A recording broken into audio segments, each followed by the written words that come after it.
நேயர்களே, முக்கிய செய்தி. லக்னோ அணிக்கு எதிரான போட்டியில் பஞ்சாப் அணி 37 ரன்கள் வித்தியாசத்தில் அபார வெற்றியை பெற்றுள்ளது. இதன் மூலமாக 12 ஆண்டுகளுக்கு பின் தரம்சலா மைதானத்தில் பஞ்சாப் கிங்ஸ் அணி முதல் முறையாக வென்று புதிய சாதனை படைத்துள்ளது. இதன் மூலமாக புள்ளிப்பட்டியலில் 15 புள்ளிகளுடன் 2வது இடத்திற்கு முன்னேறி இருக்கிறது. IPL தொடரின் 54வது லீக் போட்டியில் பஞ்சாப் அணியை எதிர்த்து லக்னோ அணி விளையாடியது. இந்த போட்டியில் டாஸ் வென்ற லக்னோ அணியின் கேப்டன் ரிஷப் பண்ட் பவுலிங்கை தேர்வு செய்தார். இதன் பின்பு களமிறங்கிய பஞ்சாப் அணி 20 ஓவர்களில் 5 விக்கெட்டுகள் இழப்பிற்கு 236 ரன்களை குவித்தது. சிறப்பாக ஆடிய பிரப்சிம்ரன் சிங் 48 பந்துகளில் 91 ரன்களை விளாசி அசத்தினார். இதன் பின் லக்னோ அணி தரப்பில் எய்டன் மார்க்ரம், மிட்சல் மார்க்ஸ் கூட்டணி தொடக்கம் கொடுத்தது. இதில் பஞ்சாப் அணி தரப்பில் ஹர்ஷதீப் சிங் முதல் ஓவரை வீசினார்.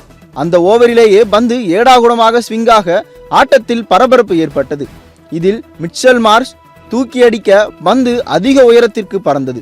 அதனை சரியாக கணித்து நேஹல் வதேரா கேட்ச் பிடித்து அசத்தினார். இதனால் மிட்சல் மார்க் டக் அவுட் ஆகி வெளியேற, தொடர்ந்து அதே ஓவரில் எய்டன் மார்க்ரம் 13 ரன்களில் டக் அவுட் ஆகி பெவிலியன் திரும்பினார். இதனால் பஞ்சாப் அணியின் ஆதிக்கம் தொடங்கியது. பிட்சில் ஸ்விங் இருப்பதை அறிந்து கேப்டன் ஸ்ரேயஸ் ஐயர் மீண்டும் 3வது ஓவரை வீச ஹர்ஷதீப் சிங்கை அழைத்தார். அந்த ஓவரில் நிக்கோலஸ் பூரனும் 6 ரன்களில் ஆட்டமிழந்தார். இதனால் லக்னோ அணி 27 ரன்களுக்கு 3 விக்கெட்டுகளை இழந்து தடுமாறியது. இதன் பின்பு ரிஷப் பண்ட், ஆயுஷ் பதோனி கூட்டணி களத்தில் இருந்தது.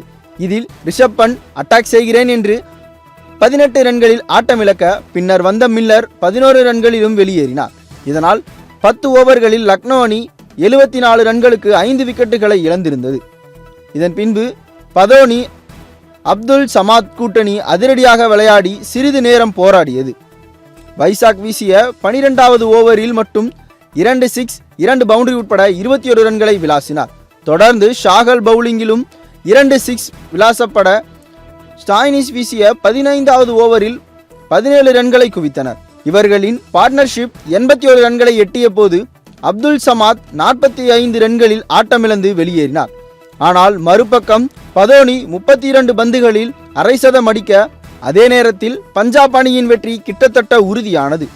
கடைசி ஓவரில் பதோனியும் 40 பந்துகளில் 74 ரன்களை எடுத்து ஆட்டமிழக்க, லக்னோ அணி 20 ஓவர்களில் 7 விக்கெட்டுகள் இழப்பிற்கு 199 ரன்கள் மட்டுமே எடுத்தது.